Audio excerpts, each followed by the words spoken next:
Эфир тізгіні Зейнет КЗ жобасының авторы әрі жүргізушісі Нұрболат Жаңабекұлында. Нұрболат, кеш жарық.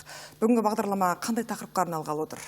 Қайырлы кеш айда Зейнет КЗ-тің бүгінгі шығарылымы біздің тұрақты көрерменге ғана емес, жалпы қазақстандықтар үшін де қызық болуы керек, себебі біз ұлттық қор балаларға жобасы жайлы әңгімелейміз. Эфирді Зейнеттің студиясында жалғастырамыз. Сонымен бұл игі жоба қашан басталғалы жатыр, балалар кәмелет жасына толғанша қанша ақша жинай алады? Қазір айтып береміз.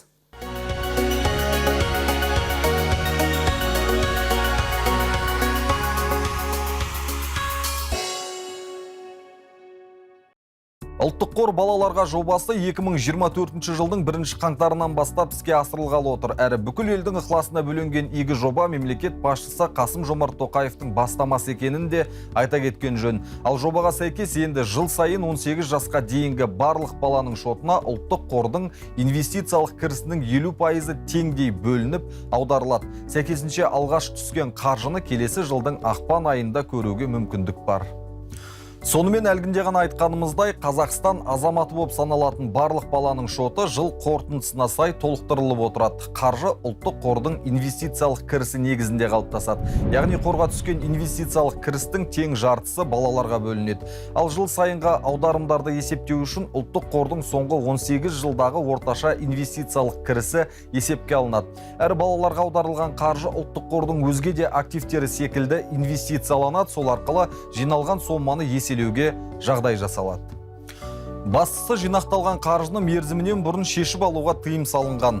Демек, бала кәмелет жасына толмайынша қаражатты жұмсай алмайды. Яғни жоба үлкен өмірге қадам басқалы тұрған жастарды қолдауға бағытталып отыр. Ал ақшаны әрбір азамат не тұрғын үй жағдайын жақсартуға, не білім алуға жұмсай алады. Жоба операторы болып бірыңғай жинақтаушы зейнетақы қоры бекітілді. Оның міндеті нысаналы талаптарды, нысаналы активтерді, нысаналы жинақтау шоттарындағы нысаналы жинақтарды есепке алу, нысаналы жинақтарды төлеу.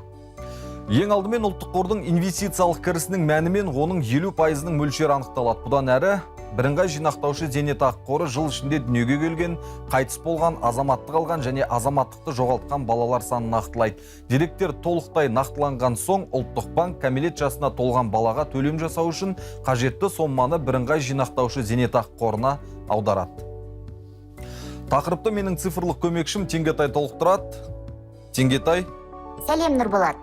Ұлттық банктің ұлттық қордың инвестициялық кірісінің 50%-на қатысты ақпараты және БЖЗК ақы мен Қазақстан Республикасы Әділет Министрлігі қол қойған салыстыру актісі негізінде бірыңғай жинақтаушы зейнетақы қоры бір қатысушыға арналған нысаналы талаптардың сомасын есептеп, деректерді ақпараттық жүйеге енгізеді. Бала 18 жасқа толғанда БЖЗК-да нысаналы жинақтаушы шот ашылады.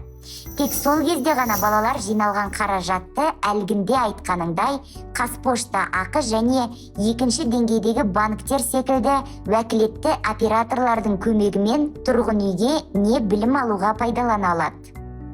Теңгетай, ал бала қайтыс болған жағдайда не болады? Бала 18 жасқа дейін немесе одан кейін қайтыс болған жағдайда жинақтар Қазақстан Республикасы азаматтық заңнамасында белгіленген тәртіппен мұраға беріледі. Жинақтар баланың жақын туыстары немесе заңды өкілі болып табылатын мұрагерлерінің банктік шотына аударылады. Теңгетай, тұшымды ақпарың үшін рахмет. Айта кетейік, Қазақстаннан басқа елдерге тұрақты түрде қоныс аударған балаларға ұлттық қордан қаражат берілмейді. Ал жобаның өзге де ерекшеліктері жайлы бірыңғай жинақтаушы зейнетақы қоры акционерлік қоғамының басқарушы директоры Мұрат Шәріпов мырза айтып беруге әзір. Мұрат мырза, шоттан ақша алынған соң не болады? Егер бала 18 жасқа толған соң жинақ қаржыны пайдаланбаса, ақша қайда кетеді? Қайырлы кеш. Қаражатты нысаналы жинақтаушы шотына аударғаннан кейін оның инвестициялауы тоқтатылады. Жинақтарға өтініш, сондай-ақ олардың нысаналы пайдалануын растайтын құжаттар уәкілетті операторға беріледі. Ал алушы кәмелетке толғаннан кейін 10 жыл бойы төлемдерге өтініш бермеген жағдайда талап етілмеген нысаналы жинақтау сомасы оның ерікті зейнетақы жарналарын есепке алатын жеке зейнетақы шотына аударылады. Шотқа түскен қаражатты алу еліміздің заңнамасына сәйкес жүзеге асырылады. Ақпаратың үшін рахмет, Мұрат мырза. Ал сөз соңында ата-аналар мен баланың заңды өкілдері үшін маңызды мәліметпен бөліспекпіз. Яғни кәмелет жасына толмаған баланың жоба қатысушысы болып табылатындығы туралы ақпаратты сіз egov.kz порталындағы жеке кабинетіңізден біле аласыз.